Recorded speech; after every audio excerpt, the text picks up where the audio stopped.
السلام علیکم پیارے ویورز، امید ہے کہ آپ سب خیریت سے ہوں گے۔ میں آپ کو اپنے چینل پر خوش آمدید کہتی ہوں۔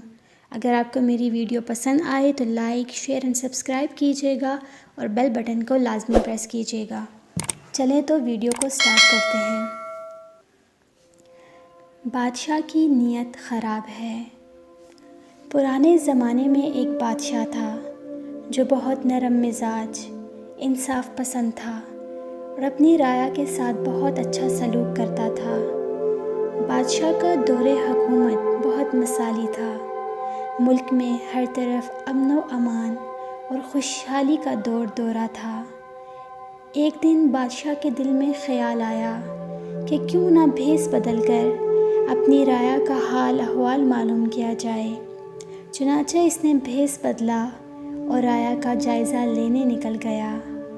راستے میں ایک مقام پر اسے ایک آدمی ملا جس کے پاس ایک گائے تھی۔ بادشاہ نے اس آدمی سے اس کی خیریت دریافت کی اور گائے کے بارے میں معلوم کیا۔ اس نے بادشاہ کو بتایا کہ رحم دل اور عادل بادشاہ کی وجہ سے ہم پر اللہ کا بڑا کرم ہے، سب کچھ ٹھیک ہے، اور یہ جو گائے آپ دیکھ رہے ہیں اس کی خصوصیت یہ ہے کہ 30 گایوں کے برابر دودھ دیتی ہے۔ بادشاہ جو کہ ایک عام آدمی کے بھیس میں تھا، یہ سن کر بہت حیران ہوا اور اس نے دل میں سوچا کہ اگر یہ گائے مجھے مل جائے تو کتنا اچھا ہو، کیوں نہ میں اس آدمی سے گائے چھین لوں۔ بادشاہ نے اس آدمی سے گائے ہتھیانے کا ارادہ کیا اور آگے روانہ ہو گیا۔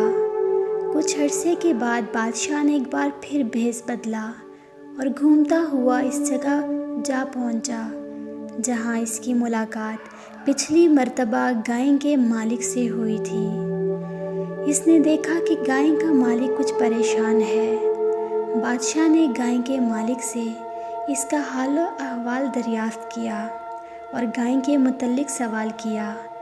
گائے کے مالک نے ایک ٹھنڈی یا بھری اور افسردہ لہجے میں کہا، اے اجنبی، میں تجھے کیا بتاؤں؟ بادشاہ جو کہ ایک عام آدمی کے بھیس میں تھا، اس نے ہمدردانہ رویہ اختیار کرتے ہوئے گائے کے مالک سے کہا، آخر میں بھی تو سنوں، ایسا کیا معاملہ ہوا؟ گائے کے مالک نے کہا، بھائی، میری یہ جو گائے آپ دیکھ رہے ہیں، کچھ عرصہ پہلے تک یہ 30 گایوں کے برابر دودھ دیتی تھی، لیکن اب یہ بمشکل ایک گائے کے برابر دودھ دیتی ہے۔ بادشاہ نے پوچھا، کیا تم نے اپنی گائے کو کسی اور چراگاہ میں چرانا شروع کر دیا ہے؟ آدمی نے جواب دیا، نہیں، بلکہ میں تو اپنی گائے کو اسی جگہ پر چراتا ہوں جہاں پہلے چراتا تھا۔ بادشاہ نے پوچھا، پھر اس کے دودھ کی کمی کی کیا وجہ ہو سکتی ہے؟ گائے کے مالک نے جواب دیا، ہے اجنبی ہمدرد، مجھے ایسا لگتا ہے کہ ہمارے بادشاہ سلامت کی نیت میں فطور آ گیا ہے اور اس نے اپنی رعایا پر ظلم کرنے کا ارادہ کر لیا ہے۔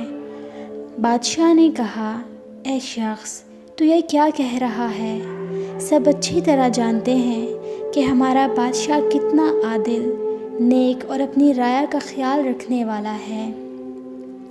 اسے تیری کیا خبر اور اس نے تیرے ساتھ کون سا ظلم کر دیا ہے؟ گائے کے مالک نے کہا، میں یقین کے ساتھ کہہ سکتا ہوں کہ میری گائے کے دودھ کی کمی کی اصل وجہ بادشاہ کی نیت میں فطور ہے اور اس کا ظلم کرنے کا ارادہ ہے۔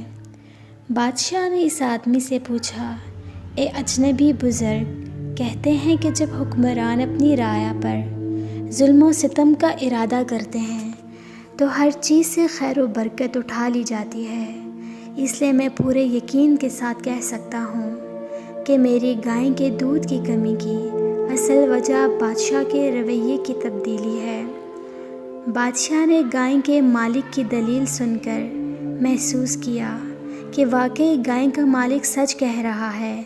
میں نے گائے چھیننے کا ارادہ کیا تھا، ابھی گائے چھینی نہیں تھی تو اللہ تعالیٰ نے میرے بدنیتی کے سبب گائے کے دودھ کی برکت چھین لی۔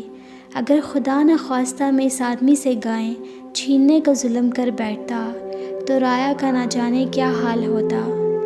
بادشاہ خاموشی سے محل لوٹا اور اللہ کی بارگاہ میں سجدہ ریز ہو کر رو رو کر سچے دل سے معافی مانگی، توبہ کی اور عہد کیا کہ آئندہ کبھی بھی اپنی رایا پر ظلم و ستم کرنے کا اور عوام کا حق چھیننے کا خیال بھی دل میں نہیں لائے گا۔ ادھر بادشاہ نے سچے دل سے توبہ کی، ادھر اللہ نے گائے کے دودھ میں پہلے کی طرح خیر و برکت فرما دی۔